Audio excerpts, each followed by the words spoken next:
Hello friends, welcome to Experience Assam. Finally, DWR ফালৰ পৰা physical document verification অৰ্থাৎ 5500 teacher ৰিক্ৰুটমেন্টৰ যি ফিজিক্যাল ডকুমেন্ট ভেৰিফিকেশন হ'ব তাৰ লিষ্টখন আহি গৈছে। এতিয়া এইটো ফাৰ্স্ট ফেজৰ হয়। তাৰ পিছত যিবিলাকৰ নাম অহা নাই এই লিষ্টখনত তেওঁলোকে টেনচন ল'ব দৰকাৰ নাই, কাৰণ আৰু এটা ফেজৰ কাৰণে আকৌ লিষ্ট এখন আহিব। গতিকে আপোনালোকে নিশ্চিন্ত থাকক যে সেকেন্ড ফেজত আপোনালোকৰ নিশ্চয় নাম আহিব। এতিয়া এইখন লিষ্ট কেতিয়াৰ পৰা হ'ব?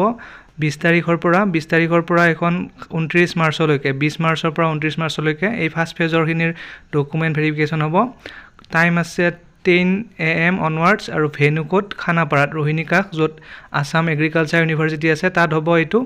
আৰু ফাৰ্স্ট ফেজত যিবিলাকৰ নাম আহিছে তেওঁলোকৰ নিজা নিজা ডেট আছে, সেই ডেট মতে তেওঁলোকে যাব লাগিব ৰোহিণীকাখত অৰ্থাৎ খানাপাৰাত।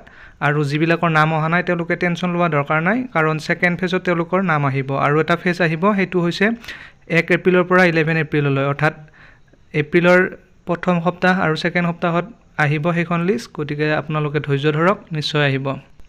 এতিয়া যিসকলৰ নাম আহিছে আৰু তেওঁলোকে যি ডকুমেন্ট ভেৰিফিকেশনত যাওঁতে কি লৈ যাব লাগিব, তেওঁলোকে নিজৰ ডকুমেন্টছ বিলাকৰ এটা জেৰক্স কপি অৰ্থাৎ সেলফ এটাস্টেড ফটোকপি লৈ যাব লাগিব, লগতে অৰিজিনেলখিনিও লৈ যাব লাগিব।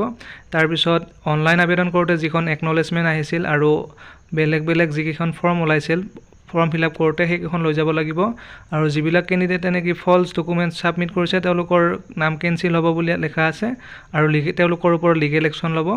আৰু যোনবিলাক কেণ্ডিডেটে নেকি ফিজিক্যাল ডকুমেন্ট ভেৰিফিকেশনত নাযায় অৰ্থাৎ তেওঁলোকৰ হেৰিটো ৰিজেক্ট হ'ব, অৰ্থাৎ তেওঁলোকে মেৰিট লিষ্টৰ পৰা বাহিৰ হৈ যাব।